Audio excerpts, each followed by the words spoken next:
अगर सामने एक ऑब्जेक्ट है, उसकी इमेज ही नहीं बन रही है, तो क्या आप उस ऑब्जेक्ट को देख पाओगे? ये जो मसल्स होते हैं ना, ये लेंस के शेप को ऑल्टर करते हैं, जिसकी वजह से लेंस की जो फोकल लेंथ है वो भी चेंज हो जाती है। ब्राइट लाइट होती है, लाइट एकदम अच्छा सा फुल्ली लिट रूम है, ब्राइटली लिट रूम है, वहां पे आपको देखने में कौन मदद करेगा? वो एट मैक्स कितना है हमारा? 4 डायोप्टर्स है, कि जो आई लेंस है वो खुद के रिफ्रैक्टिंग पावर को एट मैक्स 4 डायोप्टर्स तक इंक्रीज कर सकता है। तब कंस्ट्रिक्ट हो जाता है और जो प्यूपिल जो होल होता है ना वो छोटा हो जाता है, ताकि कम लाइट आपके आईज में एंटर करे।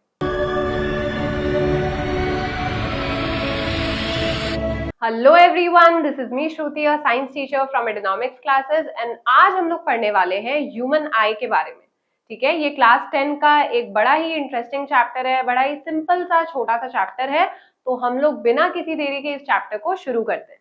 तो सबसे पहले आई के स्ट्रक्चर पे ध्यान देना हमें। ठीक है, ये जो आई का जो स्ट्रक्चर है ना, ये बहुत ज्यादा इंपॉर्टेंट है, ये जो आप यहाँ पे देख सकते हो। ठीक है, तो वन बाय वन हम लोग इसके स्ट्रक्चर को देखेंगे, मतलब एक एक चीज, हर एक पार्ट का अपना अपना एक फंक्शन है। तो हर एक पार्ट का क्या फंक्शन है आई में, उसे हम लोग को देखना है। तो सबसे पहले आई की लोकेशन क्या है? सभी को पता है कि स्कल में यहाँ पे 2 सॉकेट होते हैं, मतलब 2 खड्डे, यानी कि हॉलो पार्ट्स होते हैं, उसके अंदर आई बॉल होता है। ठीक है, now the human I is an essential organ that works on the refraction of light through a natural complex lens system. यानी कि हमारी आईज में लेंस लगी होती है। ठीक है, लेंस क्यों लगी होती है? ताकि इमेज बन सके, है ना? क्योंकि अगर सामने एक ऑब्जेक्ट है, उसकी इमेज ही नहीं बन रही है, तो क्या आप उस ऑब्जेक्ट को देख पाओगे? ऑब्वियसली नहीं। तो हमारे आईज में क्या होता है? एक लेंस होता है जो इमेज फॉर्मेशन में मदद करता है। ठीक है, और भी कई कॉम्प्लेक्स पार्ट्स होते हैं, इसीलिए इसको एक कॉम्प्लेक्स लेंस सिस्टम कहा जाता है। अब ये जो ऑर्गन है ना, it works on the principle of refraction of light. Refraction of light जो हमने पहले भी पढ़ा था, कि जब भी लाइट एक ट्रांसपेरेंट मीडियम को छोड़ करके दूसरे ट्रांसपेरेंट मीडियम में एंटर करती है तो वो बेंड होती है। ठीक है, तो जब भी ये बेंड होती है और जो रिफ्रैक्टेड रेज है वो जब एक पॉइंट पे आके मीट होते हैं, तो वहां पे इमेज फॉर्म होती है ना? तो ये हमने पहले कुछ क्लासेस में पढ़ा था। ठीक है, पहले के चैप्टर्स में आपने पढ़ा होगा इसको। तो जो ह्यूमन आई है ना, ये भी इसी प्रिंसिपल पे काम करती है, that is refraction of light. क्योंकि आप यहाँ से भी देख सकते हो कि ये वाला जो हिस्सा होता है ना, यहाँ से लाइट रेज एंटर करती है, मतलब कि ऐसे। ठीक है, ऐसे क्या है? लाइट रेज एंटर करती है, और फिर बाहर वाला मीडियम क्या है? एयर है, और फिर वो लेंस में जाती हैं, और लेंस क्या है? ग्लास है ना? तो एयर से लेंस में एंटर करती है, तो क्या है? मीडियम चेंज हो रहा है यहाँ पे, है ना? और फिर लाइट बेंड होकर के आके यहाँ पे मीट होती है और इमेज फॉर्म होती है यहाँ पे, that is inner most layer. Inner most layer को क्या बोलते हैं? रेटिना। क्लियर है? इसकी थोड़ी जो विड्थ है इसको हम लोग कम कर लेते हैं। ठीक है, तो आई होप ये पूरा क्लियर हो गया होगा। तो आईबॉल इज रफली स्पेरिकल, मतलब गोल होता है ऑलमोस्ट। आईबॉल का जो शेप होता है ना, वो गोल होता है। द आईबॉल इज रफली spherical with a diameter of about 2.5 centimetre. तो इसका डायमीटर कितना होता है? यानी कि यहां से लेकर के यहां तक इट इज अबाउट 2.5 सेंटीमीटर। ठीक है, तो ये है आईबॉल की डायमीटर। नाउ अब एक एक पार्ट्स को हम लोग डिस्कस करेंगे, जैसे कि सबसे पहला क्या है? कॉर्निया। ठीक है, तो व्हाट इज कॉर्निया? ये जो पोर्शन है ना, ये जो पोर्शन दिख रहा होगा ये, ठीक है, इसको हम लोग बोलते हैं कॉर्निया। ठीक है, ये थोड़ा सा बल्ज्ड आउट होता है। The front transparent bulging outer surface of the eyeball, यानी कि आईबॉल जब आगे की तरफ ना थोड़ा सा स्लाइटली बल्ज आउट हो जाता है, बाहर निकल जाता है, एंड ये जो पोर्शन है ये ट्रांसपेरेंट होता है। ठीक है, तो इसी को हम लोग क्या बोलते हैं? कॉर्निया बोलते हैं। क्लियर है? तो लाइट रेज इससे पास हो सकती है, बिकॉज ये जो स्ट्रक्चर है ना, ये ट्रांसपेरेंट है। ठीक है, नाउ नेक्स्ट क्या है? इसका फंक्शन क्या है? The light rays coming from the object first enter the I hear. It acts as a convex lens and is responsible for majority of light refraction and focusing. तो cornea का काम क्या होता है? देखो, इसका जो सरफेस है ना, ये भी स्लाइटली कॉन्वेक्स है, बल्ज्ड आउट है, जिसकी वजह से ये भी क्या है? कॉन्वेक्स है। तो ये क्या करेगा? लाइट रेज को कन्वर्ज कर देगा। मतलब कि लाइट रेज जब यहां से यहां आती हैं, तो कॉर्निया में भी थोड़ी सी कन्वर्ज हो जाती है। जब लाइट रेज कॉर्निया से पास होती हैं तो वो थोड़ी सी कन्वर्ज हो जाती हैं, एंड जब लेंस से पास होती है तब और ज्यादा कन्वर्ज हो जाती है। यानी कि ये कुछ ऐसा होता है, लाइट रेज यहां से आ रही है, ठीक है, अब कॉर्निया से वो थोड़ी सी कन्वर्ज हुई, ठीक है, थोड़ा सा कन्वर्जन, क्लियर है, और जब लेंस के उस पार जाती है ना लाइट रेज तब और ज्यादा कन्वर्ज हो जाती है। ये एक रफ डायग्राम है और यहाँ पे एक इमेज फॉर्म होती है, क्लियर है। तो कॉर्निया का काम क्या होता है, लाइट रेज को कन्वर्ज करना, और फिर लेंस आगे जाके उन लाइट रेज को और ज्यादा कन्वर्ज कर देता है, ठीक है। नाउ अब क्या है, iris, a flat colored ring shaped membrane behind the cornea is called iris। iris आप यहाँ पे देख पाओगे, ठीक है, ये वाला जो पोर्शन होता है ना कलर्ड पार्ट ऑफ द आई, इस कलर्ड पार्ट ऑफ द आई को हम लोग क्या बोलते हैं, आइरिस बोलते हैं, ठीक है। आइरिस में होते हैं रेडियल मसल्स। रेडियल मसल्स क्या करते हैं, कभी कभी एक्सपैंड हो जाते हैं, कभी कभी कॉन्ट्रैक्ट हो जाते हैं। तो अभी हम लोग को उसके बारे में नहीं पढ़ना है, पहले हम लोग और पार्ट्स के बारे में पढ़ेंगे, उसके बाद हम लोग वो चीज समझेंगे, ठीक है। तो back to iris, a flat colored ring shaped membrane behind the cornea acts as a diaphragm to control the amount of light entering the eye by adjusting the size of the pupil। तो प्यूपिल और iris होता क्या है, ये जो part है ना, ये जो पार्ट है ये क्या है, आइरिस है, ठीक है। और ये जो आइरिस है ना ये ऐसे है ना, ये कभी ऐसे हो जाता है, कभी ऐसे हो जाता है, फिर कभी ऐसे हो जाता है, फिर कभी ऐसे हो जाता है। तो बीच का जो गैप है वो बड़ा छोटा होते रहता है। ये जो बीच का गैप है इसको हम लोग क्या बोलते हैं, प्यूपिल, जिसके मदद से लाइट आईज के अंदर एंटर करती है, ठीक है। तो आइरिस जब एक्सपैंड कॉन्ट्रैक्ट होते रहता है ना, तो जो ओपनिंग है प्यूपिल है वो भी बड़ा छोटा होते रहता है। तो नीचे डायग्राम में भी हम लोग देख रहे थे ना, यहाँ पे जो कलर्ड पार्ट है उसको हम लोग आइरिस बोलते हैं, पर ये जो आपको बीच में दिख रहा होगा ये जो पार्ट है, ये होल जैसा, इसको क्या बोलते हैं, प्यूपिल बोलते हैं, जो कि बड़ा छोटा होते रहता है, क्लियर है। तो प्यूपिल वो ओपनिंग है जिससे लाइट रेज आई के अंदर एंटर करती है, ठीक है। तो आइरिस जब तक एक्सपैंड और कॉन्ट्रैक्ट नहीं करेगा तब तक प्यूपिल का साइज भी इंक्रीज और डिक्रीज नहीं होगा, ठीक। Now, next है pupil, a small hole in the center of the iris, it appears black। तो कलर्ड पार्ट जो है, जैसे नीचे ब्लू आइज का एग्जांपल था, तो जो ब्लू है ना वो आइरिस का कलर है, बट जो प्यूपिल था वो तो ब्लैक ही कलर का था। तो हर एक केस में प्यूपिल क्या है, ब्लैक ही होता है, ठीक है। The window through which light enters the eye, its size is controlled by the iris। तो प्यूपिल के साइज को कौन कंट्रोल करता है, आइरिस कंट्रोल करता है।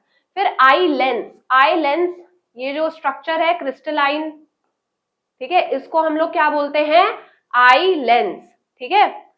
अ convex lens made of a transparent soft and flexible jelly like protein material, now located behind the iris. तो पहले हमने ग्लास का एग्जांपल ले लिया था, बिकॉज यूजुअली जो लेंस है वो ग्लास से ही बनते हैं, ठीक है।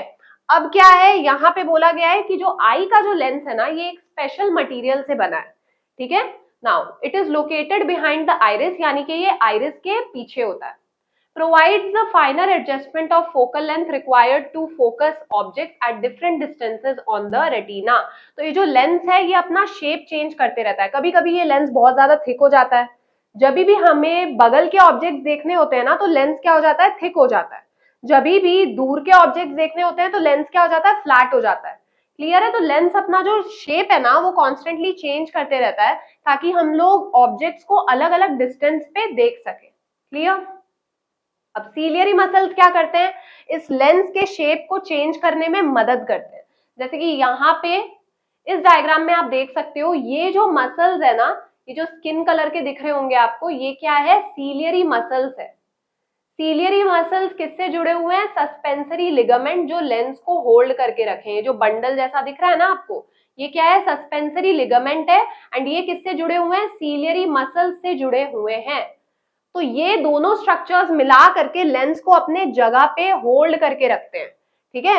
ये दोनों ही स्ट्रक्चर, सीलियरी मसल्स भी और सस्पेंसरी लिगामेंट भी, दोनों को क्या करते हैं, दोनों एक दूसरे से जुड़े हुए हैं और ये लेंस के जगह को फिक्स रखते हैं, ठीक है। तो जब भी सीलियरी मसल्स कॉन्ट्रैक्ट करते हैं ना तो वो लेंस के ऊपर प्रेशर एक्सर्ट होता है, जिसकी वजह से लेंस ऐसे हो जाता है। जब भी सीलियरी मसल्स एक्सपैंड करते हैं तो लेंस खिंच जाता है और थिन हो जाता है, जिसके बारे में हम लोग आगे पढ़ेंगे। कौन से कॉन्सेप्ट में? एकोमोडेशन नाम का कॉन्सेप्ट होता है, जिसमें आप लोग ये पढ़ोगे कि कब जो लेंस है वो थिन हो जाएगा, कब लेंस थिक हो जाएगा। क्लियर?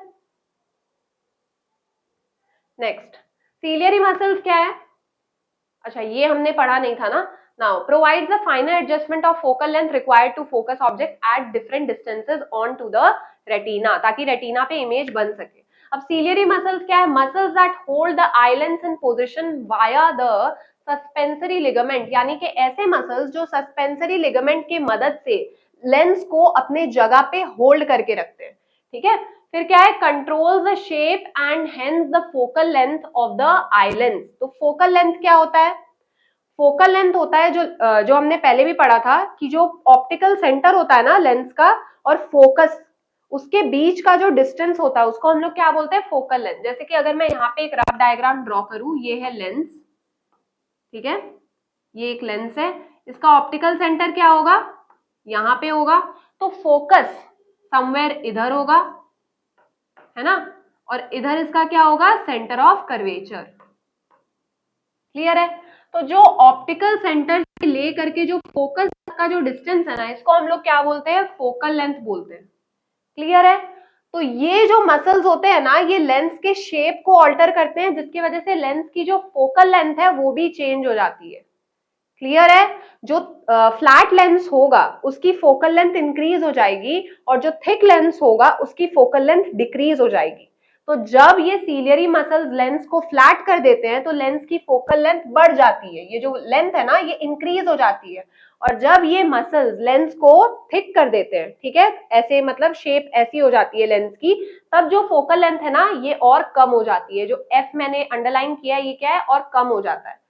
तो इस तरीके से ये फोकल लेंथ एडजस्ट होती है और इमेज बनती है। फिर तो रिलैक्स्ड जब होते हैं सीलियरी मसल्स तो लेंस थिन हो जाता है, ठीक है, increases the focal length for distant object. तो जब भी फोकल लेंथ इंक्रीज हो जाती है तो हम लोग दूर का जितना भी ऑब्जेक्ट है, दूर का जितना भी साइट है वो हम लोग देख पाते हैं। ठीक है, नाउ फिर क्या है? कॉन्ट्रैक्टेड। जब सीलियरी मसल्स कॉन्ट्रैक्टेड होते हैं तब लेंस थिक हो जाता है, ठीक है, लेंस ऐसा हो जाता है जिसकी वजह से फोकल लेंथ रिड्यूस हो जाती है और हम लोग नियर बाय ऑब्जेक्ट्स को क्लियरली देख पाते हैं, पास के ऑब्जेक्ट्स को क्लियरली देख पाएंगे। ठीक है, तो decreases focal length for near object. अब है रेटिना। तो इनर मोस्ट लेयर जो मैंने आपको पहले भी दिखाया था, इसको क्या बोलते हैं? रेटिना बोलते हैं। ये जो अंदर की लेयर है इसको हम लोग क्या बोलते हैं? रेटिना बोलते हैं। यहीं पे इमेज बनती है और रेटिना के पास बहुत सारे फोटो रिसेप्टर्स होते हैं जो लाइट सेंसिटिव होते हैं, जिनके मदद से ही हम लोग इमेज मतलब क्या बोलते हैं, लाइट को परसीव कर पाते हैं, ऑब्जेक्ट्स को देख पाते हैं। ठीक है, अगर ये सेल्स ना हो तो हम लोग लाइट को परसीव ही नहीं कर पाएंगे। The light sensitive screen at the back of the eyeball, it contains numerous light sensitive sales. तो दो तरह के लाइट सेंसिटिव सेल्स होते हैं, एक है रॉड्स एंड दूसरा क्या है? कोन्स। तो जब भी लाइट बहुत कम होती है, डिम लाइट होती है या डार्कनेस होता है, तब कौन से सेल्स आपको देखने में मदद करते हैं? रॉड सेल्स आपको उस एनवायरनमेंट में देखने में मदद करते हैं, ठीक है, डिम एनवायरनमेंट में। और फिर जो मतलब जब एकदम ब्राइट लाइट होती है, लाइट एकदम अच्छा सा फुल्ली लिट रूम है, ब्राइटली लिट रूम है, वहां पे आपको देखने में कौन मदद करेगा? कोन सेल्स आपको देखने में मदद करेंगे। ठीक है, आपको कलर में फर्क कौन बताएगा? Cone cells.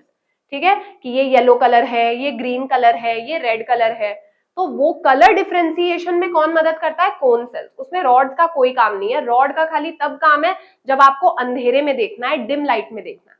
ठीक है, now the screen on which the final real and inverted image of the object is form. तो यहाँ पे जो इमेज बनती है ना रेटिना पे, ऑब्जेक्ट की जो इमेज बनती है रेटिना पे वो उल्टी होती है, ठीक है, इन्वर्टेड होती है और रियल होती है। तो हमने पहले भी पढ़ा है कि रियल और वर्चुअल इमेज क्या होता है। रियल इमेज तब फॉर्म होती है जब लाइट रेज रिफ्रैक्शन के बाद एक्चुअली मीट करते हैं। तो जहां पे वो मीट कर रहे हैं तब क्या हो रहा है? वहां पे रियल इमेज फॉर्म हो रही है। पर वर्चुअल इमेज तब फॉर्म होती है जब लाइट रेज जो है आफ्टर रिफ्रैक्शन वो मीट नहीं करते, हम लोग बस अज्यूम करते हैं कि हाँ वो मीट कर रहे हैं। ठीक है, जैसे कि इस केस में लाइट रेज यहाँ पे एक्चुअली मीट कर रही है ना, तो फिर यहाँ पे रियल इमेज बन रही है। ठीक है, लाइट रेज अगर मीट नहीं करती तो हम लोग क्या अज्यूम करते हैं कि लाइट रेज पीछे जा करके मीट कर रही है। जैसे बहुत बार हमने पहले भी डायग्राम में देखा हुआ है, तब वर्चुअल इमेज बनती है। ठीक है, जैसे फॉर एग्जाम्पल मैं रफली ऐसे ही आपको बता रही हूँ, यहाँ पे लाइट रेज आई, ठीक है, और ऐसे चली गई, लेट से ऐसे चली गई, तो क्या after refraction light rays meet की? नहीं की, तो यहाँ पे रियल इमेज नहीं बनेगी। रिफ्रैक्शन के बाद क्योंकि ये लाइट रेज मीट नहीं कर रही हैं, तो यहाँ पे रियल इमेज नहीं बनेगी। तो यहाँ पे क्या बनेगी? Virtual image. हम लोग क्या अज्यूम करेंगे, ये जो दो लाइट रेज है ये पीछे आकर के मीट कर रही है इस पॉइंट पे। ठीक है, तो यहाँ पे क्या बन जाएगी? वर्चुअल इमेज बन जाएगी। तो वर्चुअल इमेज कब बनती है? जब लाइट रेज एक्चुअली मीट नहीं करते। तो रेटिना पे ऐसा नहीं होता, रेटिना पे लाइट रेज एक्चुअली मीट करते हैं आफ्टर रिफ्रैक्शन, जिसकी वजह से रेटिना पे रियल इमेज बनती है और रियल के साथ इन्वर्टेड मुफ्त होता है। तो रियल इमेज हमेशा उल्टी होती है, वर्चुअल इमेज हमेशा सीधी होती है। ठीक है,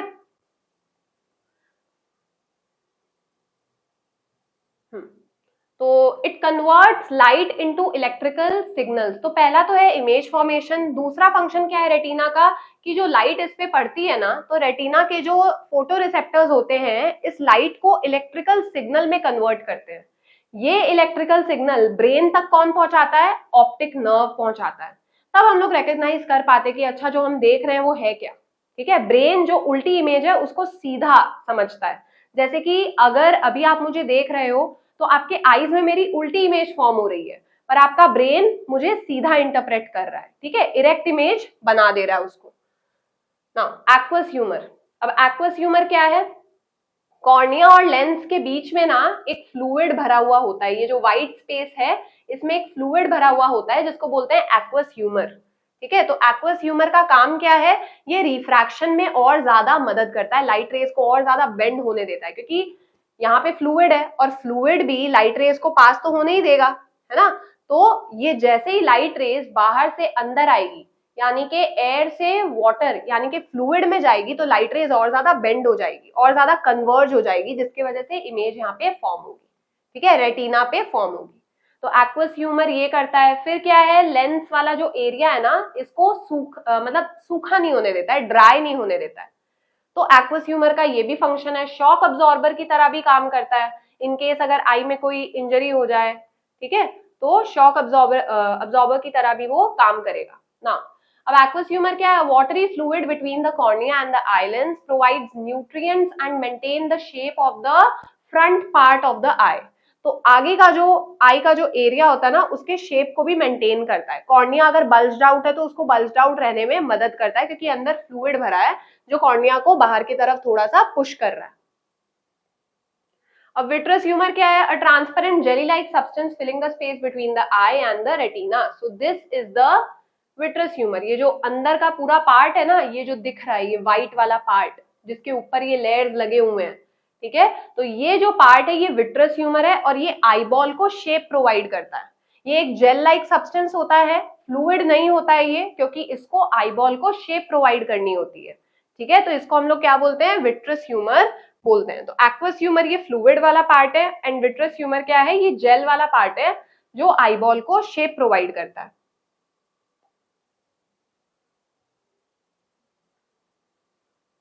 अब नेक्स्ट क्या है? Optic nerve. A nerve bundle connected to the retina. तो ऑप्टिक नर्व क्या है?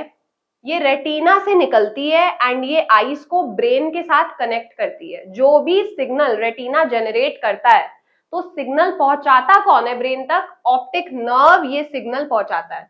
तो it transmits the electrical signal generated by the retina to the brain for interpretation, ताकि ब्रेन उन सिग्नल्स को समझ पाए। जैसे कि अगर आप किसी इंसान को देख रहे हो, ठीक है, तो आईज की मदद से आपने उस इंसान को देखा, पर वो जो सिग्नल है ना, वो आपके ब्रेन तक कौन पहुंचाएगा? ऑप्टिक नर्व, क्योंकि इमेज तो उल्टी है ना।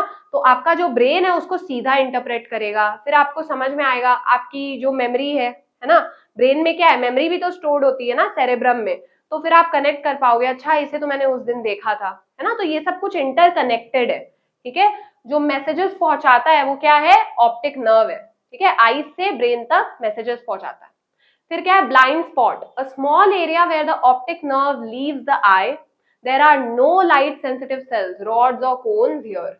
तो इस एरिया को बोलते हैं ब्लाइंड स्पॉट, और इस एरिया में कुछ भी नहीं दिखता है, मतलब विजन इज नॉट पॉसिबल, क्योंकि यहाँ पे ना रॉड सेल्स होते हैं ना कोन सेल्स होते हैं। तो ये जो एरिया है ना, यहाँ एरो की मदद से दिखाया हुआ है जहां से ऑप्टिक नर्व निकल रही है, तो ये जो एरिया है, इस एरिया में कोई भी फोटो रिसेप्टर्स नहीं होते हैं और इसको बोलते हैं ब्लाइंड स्पॉट। ठीक है, तो अब हमने एक एक करके सभी पार्ट्स के बारे में पढ़ लिया है। अब हमें ध्यान देना है कि एक आई और एक कैमरा के बीच में क्या फर्क होता है, क्योंकि इमेज तो दोनों के केस में बनती है। तो सबसे पहले आई की जो लेंस है ना, उसकी फोकल लेंथ चेंज हो सकती है by changing the shape of the lens. अगर लेंस की शेप चेंज होती है तब उसकी फोकल लेंथ भी चेंज हो सकती है, और ये करता कौन है? Ciliary muscles. जब भी सीलियरी मसल्स कॉन्ट्रैक्ट करते हैं ना, तो लेंस थिक हो जाता है। ठीक है, लेंस क्या हो जाता है? थिक हो जाता है। जैसे कि यहाँ पे आप देख सकते हो, सीलियरी मसल्स जब भी कॉन्ट्रैक्ट करेंगे तो लेंस क्या हो जाएगा? थिक हो जाएगा, ऐसा हो जाएगा जब भी सीलियरी मसल्स कॉन्ट्रैक्ट करते हैं। तो इस केस में क्या होगा कि इंफिनिटी से लाइट रेज आ रही है। जब भी आपको फोकस पता कर रहा हो ना कि फोकस कहाँ पे है, तो आप क्या अज्यूम करोगे कि लाइट रेज इंफिनिटी से आ रही है, parallel to the principal axis. तो आफ्टर रिफ्रैक्शन वो जिस पॉइंट पे आके मीट करती है उसको फोकस बोलते हैं। ठीक है, तो इस केस में क्या है, लाइट रेज इंफिनिटी से आ रही है और वो इस पॉइंट पे आके मीट कर रही है, क्योंकि जो एक थिक लेंस होता है ना, वो लाइट रेज को पहले ही कन्वर्ज कर देता है, उसकी पावर ज्यादा होती है। तो इस केस में फोकस आगे ही बन रहा है, देखो। और जो थिन लेंस होता है उसकी पावर थोड़ी कम होती है, जिसकी वजह से वो दूर जा करके लाइट रेज को कन्वर्ज करता है। तो इस केस में फोकस थोड़ा दूर बन रहा है, और फोकल लेंथ जो है, यानी कि ऑप्टिकल सेंटर से फोकस तक के बीच का जो डिस्टेंस है, फोकल लेंथ, वो इस केस में थोड़ा ज्यादा है, और इस केस में फोकल लेंथ जो है वो कम है। तो इससे हमें क्या समझ में आता है, जब भी सीलियरी मसल्स कॉन्ट्रैक्ट करते हैं, लेंस थोड़ा थिक हो जाता है, तब फोकल लेंथ रिड्यूस हो जाती है। और जब भी सीलियरी मसल्स एक्सपैंड यानी कि रिलैक्स स्टेट में होते हैं, तब लेंस क्या हो जाता है? थिन हो जाता है, और फोकल लेंथ उसकी इंक्रीज हो जाती है। तो आई की जो लेंस है ना, उसकी फोकल लेंथ को हम लोग चेंज कर सकते हैं, पर कैमरा में जो लेंस यूज होता है उसकी फोकल लेंथ फिक्स्ड होती है, उसको चेंज किया नहीं जा सकता। और एक दूसरा डिफरेंस क्या है कि आईज के केस में जो इमेज बनती है वो रेटिना पे बनती है, पर कैमरा के केस में जो इमेज फॉर्म होती है वो फोटोग्राफिक फिल्म पे फॉर्म होती है। ठीक है, तो यही दोनों के बीच का फर्क है। अब हम लोग ध्यान देंगे वर्किंग ऑफ द आई पे।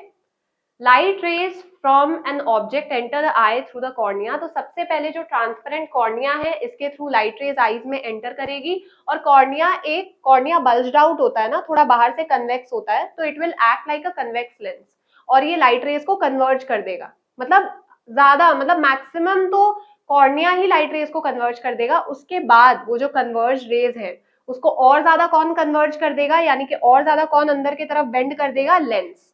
ठीक है, जो हमने अभी ऊपर पढ़ा था ना, यहाँ पे कॉर्निया क्या कर रहा है? लाइट रेज को कन्वर्ज कर दे रहा है, अंदर की तरफ बेंड कर दे रहा है। ठीक है, और लेंस और ज्यादा फिर उसको बेंड कर देगा। तो ये दोनों जो स्ट्रक्चर्स है ना, ये लाइट को कन्वर्ज करने का काम करते हैं, मिलाने का काम करते हैं एक पॉइंट पे। ठीक है, तो सबसे पहले लाइट रेज कॉर्निया के थ्रू पास होंगी। The cornea acting as a convex lens performs the initial and maximum amount of light refraction, यानी कि लाइट की बेंडिंग होती है यहाँ पे। फिर light passes through the प्यूपिल which is regulated by the iris. तो ये हमने पहले ही पढ़ लिया है कि प्यूपिल का साइज को कौन कंट्रोल करता है? आइरिस कंट्रोल करता है। ठीक है, जब आइरिस एक्सपैंड होगा तब प्यूपिल का साइज बड़ा हो जाएगा, जब आइरिस कॉन्ट्रैक्ट होगा तब प्यूपिल का साइज छोटा हो जाएगा ना। Eye lens makes the final adjustment to the light rays by changing. तो आईज भी जो है वो भी अपना जो फोकल लेंथ है, आई की जो लेंस है, वो भी अपना फोकल लेंथ इंक्रीज या डिक्रीज करेगी, जो अभी हमने पढ़ा था जस्ट, है ना। तो जब भी दूर के ऑब्जेक्ट्स को देखने की बात आएगी तब फोकल लेंथ, जो लेंस है ना, वो थिन हो जाएगा और उसकी फोकल लेंथ इंक्रीज हो जाएगी। जब भी पास के ऑब्जेक्ट्स को देखना होगा तो जो लेंस है वो थिक हो जाएगा और फोकल लेंथ डिक्रीज हो जाएगी। तो ऐसे लेंस अपना जो शेप है ना उसको चेंज करती है with the help of ciliary muscles. The light is finally focused on to the retina. तो फाइनली जो इमेज फॉर्म होती है वो कहाँ होती है? रेटिना पे, क्योंकि वहां पे जो लाइट रेज है वो आके मीट हो जाते हैं। तो ये जो इनर मोस्ट लेयर है ये क्या है? रेटिना है। यहाँ पे लाइट रेज मीट होके एक छोटी सी इमेज बनाते हैं। ये जो इमेज है ना, ये इन्वर्टेड है और रियल है। रियल इमेज कब फॉर्म होती है? जब रिफ्रैक्शन के बाद लाइट रेज एक्चुअली मीट करते हैं। ठीक है, तो वहां पे एक रियल इमेज फॉर्म होती है, और ये जो इमेज है ये हमेशा इन्वर्टेड होगी, क्योंकि रियल इमेज हमेशा इन्वर्टेड होती है।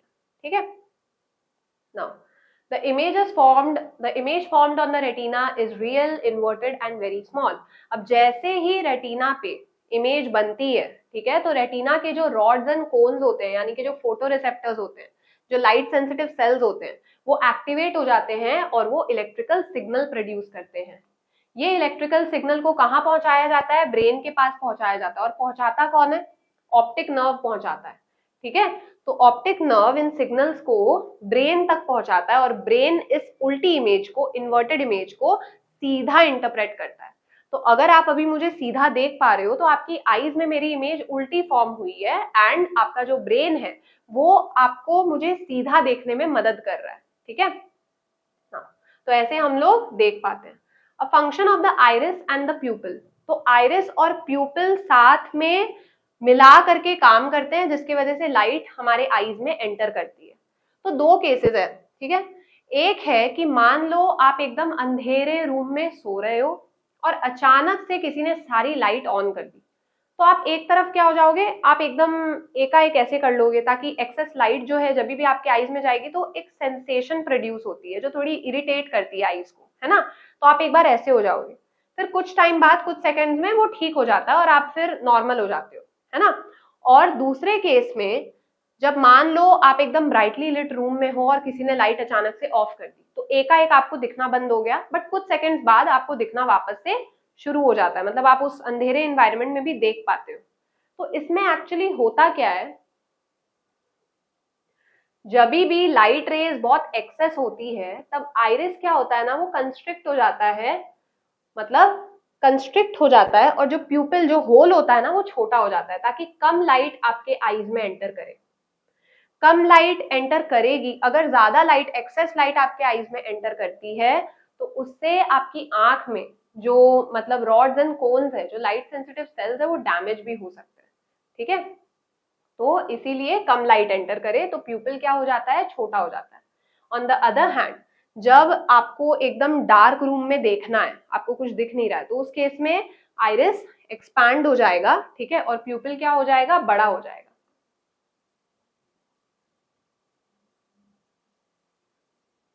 इस केस में प्यूपिल क्या हो जाएगा, बड़ा हो जाएगा, ताकि जितनी भी बची कुची लाइट है वो आपके आईज में एंटर कर सके और आप डार्क एनवायरनमेंट में देख पाओ, ठीक है। तो ये दो कंडीशंस होते हैं, और जो प्यूपिल का साइज है वो कौन रेगुलेट करता है, आइरिस रेगुलेट करता है, ठीक है ना। तो दो कंडीशंस यही है, ब्राइट लाइट में iris contracts, प्यूपिल contracts. Less light enter करती है आईज में, जो रेटिना को एक्सेस लाइट से प्रोटेक्ट करती है, क्योंकि रेटिना एक लाइट सेंसिटिव लेयर है। फिर डिम लाइट में क्या होता है, आइरिस एक्सपैंड, तो प्यूपिल भी बड़ा हो जाता है। तो जितनी भी बची कुची लाइट है, ठीक है, वो आपको एक लो लाइट कंडीशन में देखने में मदद करेगी, यानी कि ऐसा कंडीशन जब उतनी लाइट नहीं है तो बची कुची जो लाइट होगी वो आपके आईज में एंटर करेगी, तब जाके आप आसपास का एनवायरनमेंट देख पाओगे ना। अब ये जो एडजस्टमेंट होता है ना, ये जो प्यूपिल का साइज बड़ा छोटा होता है, उसमें थोड़ा टाइम लगता है। ऐसा नहीं है कि अगर अचानक से मान लो लाइट कोई ऑफ कर देता है तो आपको तुरंत देखने को मिल जाएगा, मतलब आप तुरंत देखने लग जाओगे, ऐसा नहीं है। थोड़े टाइम तक आपको दिखेगा नहीं, फिर धीरे धीरे धीरे धीरे आपको दिखेगा, कुछ सेकेंड्स लगते हैं, ठीक है। तो ये चेंजेस करने में कुछ सेकेंड्स लगते हैं। अब बात करेंगे हम लोग लाइट सेंसिटिव सेल्स के बारे में, जो कि क्या है, रॉड्स एंड कोन्स। तो रात में देखने में आपको कौन मदद करेगा, रॉड सेल्स। दिन में देखने में आपको कौन मदद करेगा, कोन सेल्स, ठीक है। और कलर डिफरेंशिएट करने में कि कौन सा कलर क्या है, ये रेड कलर है, ये येलो कलर है, ये ग्रीन कलर है, तो ये डिफरेंशिएट करने में, ये पता करने में आपको कौन मदद करेगा, कोन सेल्स। रॉड सेल्स का कलर डिफरेंशिएशन में कोई भी काम नहीं है, ठीक है। तो ये दोनों ही जो सेल्स है ये कहाँ पे पाए जाते हैं, रेटिना पे पाए जाते हैं। नाउ लोकेशन क्या है रॉड सेल्स का, they are present in the retina, they are sensitive to dim light, ये डिम लाइट में आपको देखने में मदद करते हैं, और ये नाइट विजन में भी, मतलब रात के टाइम पे देखने में मदद करते हैं, और they do not help in perceiving colour, colour पता करने में इनका कोई भी काम नहीं है, कलर डिफरेंशिएशन में इनका कोई भी काम नहीं है। एग्जाम्पल जैसे नॉक्टर्नल एनिमल्स जो होते हैं, जो रात के टाइम पे जगते हैं, जैसे कि आउल, तो उनको रात में देखना होता है ना, तो उनके पास ज्यादा नंबर ऑफ रॉड सेल्स होते हैं। अब कोन सेल्स क्या है, they are present in the retina, ये क्या है, they are sensitive to bright light, ठीक है। जब ब्राइटली लिट एनवायरनमेंट होगा तब कोन सेल्स एक्टिवेट हो जाएंगे और तब आप देख पाओगे।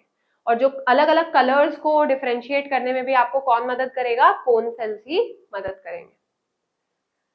अब आता है एक न्यू टॉपिक जिसका नाम है accommodation and power of accommodation.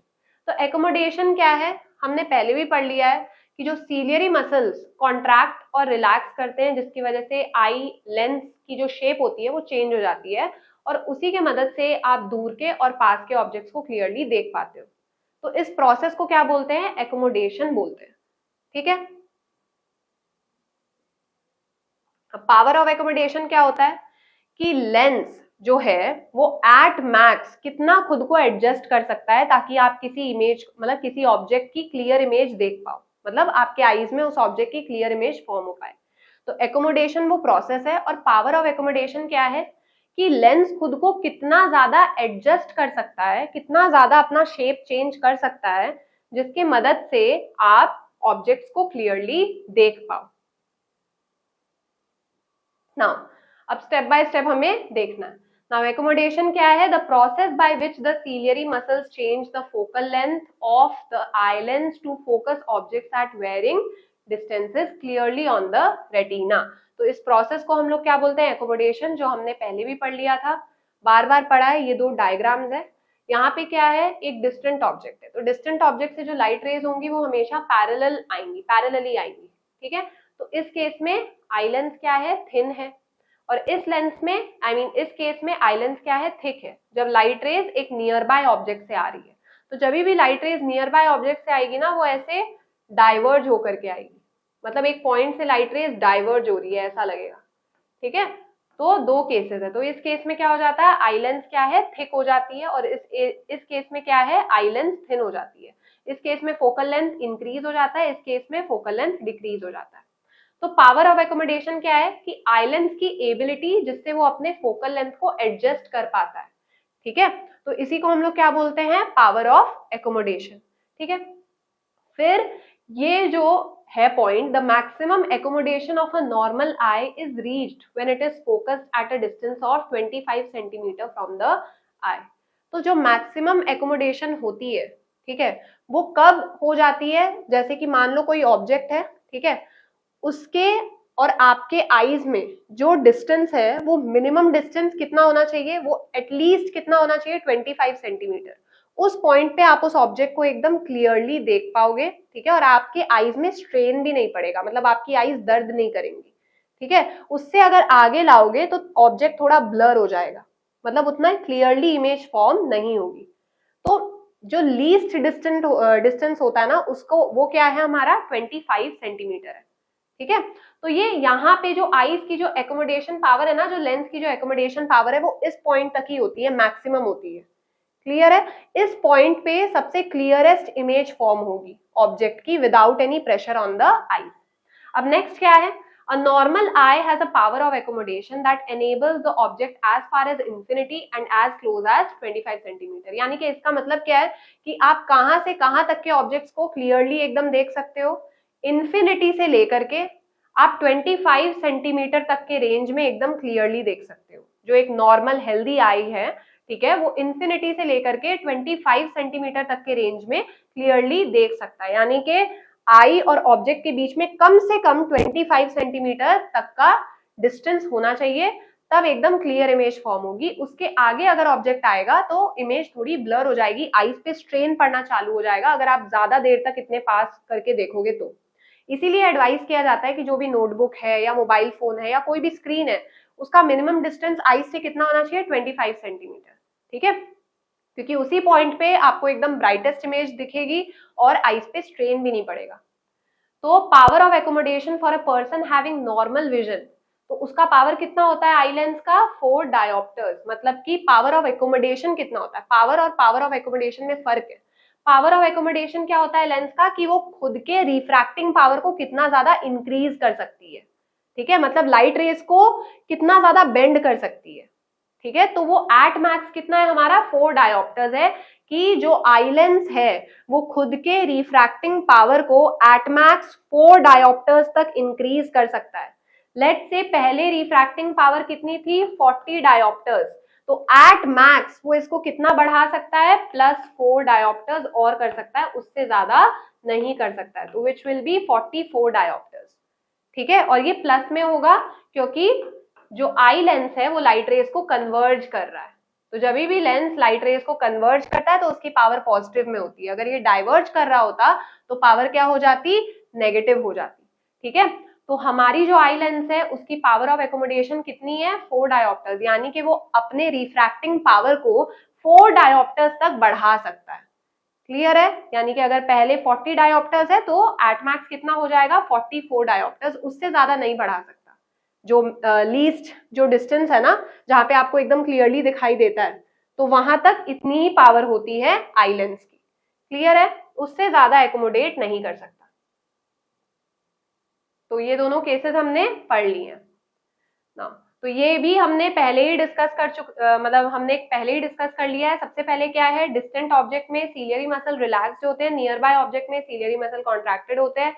Lens क्या है, इस केस में थिन होता है, और कॉन्ट्रैक्शन वाले केस में लेंस थिक हो जाता है। फोकल लेंथ, जब लेंस थिन होगा तो फोकल लेंथ क्या होगी, इंक्रीज होगी, जब लेंस थिक होगा तब फोकल लेंथ डिक्रीज हो जाएगी। और पावर ऑफ अकोमोडेशन पहले वाले केस में, डिस्टेंट ऑब्जेक्ट के केस में पावर ऑफ एकोमोडेशन क्या है, मिनिमम होता है, मतलब कि जो लेंस है अभी अपने जो पावर को और ज्यादा बढ़ा सकती है, रिफ्रैक्टिंग पावर को और ज्यादा बढ़ा सकती है आई लेंस। ठीक है, पर जब हम लोग पास के ऑब्जेक्ट को देखते हैं, जो 25 सेंटीमीटर तक का जो क्राइटेरिया था, कंडीशन था, ठीक है, तो उस पॉइंट पे आई लेंस की पावर मैक्सिमम होती है, जो पावर ऑफ एकोमोडेशन है ना वो मैक्सिमम होती है, मतलब इससे ज्यादा रिफ्रैक्टिंग पावर इंक्रीज नहीं हो सकती। जब ऑब्जेक्ट 25 सेंटीमीटर के रेंज पे रहेगा ना आई से, जब दोनों के बीच का जो फर्क है, डिस्टेंस है, वो 25 सेंटीमीटर रहेगा, तब उससे ज्यादा, मतलब उस पॉइंट पे power of accommodation of the eye lens maximum होगी, मतलब इससे ज्यादा लेंस अपनी रिफ्रैक्टिंग पावर को नहीं बढ़ा सकता। क्लियर है। अब range of vision of a normal human eye, the range of vision is the distance between the near point and the far point of the eye. तो नियर पॉइंट क्या है, जो मैंने बताया आपको कि ऑब्जेक्ट और आई के बीच में 25 सेंटीमीटर का डिस्टेंस होना चाहिए, तो वो नियर पॉइंट है। और फार पॉइंट क्या है, इन्फिनिटी, की इन्फिनिटी तक आईज क्लियरली देख सकती है।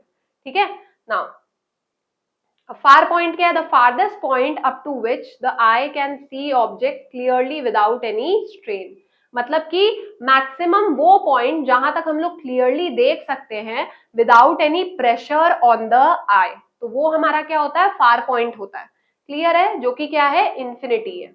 अब least distance of distinct vision, least distance of distinct vision क्या है, 25 सेंटीमीटर, जहां पे आप ऑब्जेक्ट को एकदम क्लियरली देख सकते हो, और मतलब आपके आईज पे उतना स्ट्रेन भी नहीं पड़ता है, एकदम भी स्ट्रेन नहीं पड़ता है, और ऑब्जेक्ट एकदम क्लियर होता है। ठीक है, तो वो क्या है, least distance of distinct vision, the minimum distance at which an object can be placed so that a normal eye can see it clearly without any strain on the eye pain नहीं करनी चाहिए। ठीक है, तो वो distance कितना है, 25 centimetre तक का है। तो रेंज क्या हो गया, फार पॉइंट और जो नियर पॉइंट है, दोनों के बीच का जो रेंज है उसी को बोलते हैं रेंज ऑफ विजन, दोनों के बीच का जो डिस्टेंस है, the distance between the near point and the far point of the eye, तब वो क्या हो जाता है, रेंज ऑफ विजन। तो नॉर्मल आई के लिए कितनी है, 25 सेंटीमीटर टू इंफिनिटी, मतलब इस रेंज में हम लोग ऑब्जेक्ट्स को क्लियरली देख सकते हैं without any pressure on the eye. तो इसीलिए ये जो बुक रीड करने वाला जो पॉइंट था, to read a book comfortably without putting strain on the eye, minimum distance आपके आईज और बुक के बीच में कितना होना चाहिए, 25 सेंटीमीटर तक का होना चाहिए। ठीक है, अब इंपॉर्टेंट पॉइंट्स क्या है, जब भी rays from objects at different distances, अब देखो यहाँ पे एक बुलेट एक्स्ट्रा लग गया है। ठीक है, नाउ तो जब भी एक डिस्टेंट ऑब्जेक्ट से लाइट रेज आती है तो वो हमेशा पैरेलली आती है। ठीक है, parallel to the principal axis, the rays of light given out by distant objects are parallel when they reach the eye. और जब भी नियर बाय ऑब्जेक्ट से लाइट रेज आती हैं तो वो ऐसे अपीयर करती है जैसे कि वो डाइवर्ज हो रही है, जो हमने पहले अभी इस एग्जाम्पल में देखा था। ये नियर बाय ऑब्जेक्ट से लाइट रेज क्या ऐसे डाइवर्ज होकर के आ रही है, और जो डिस्टेंट ऑब्जेक्ट से लाइट रेज है वो पैरेलली आ रही है। ठीक है,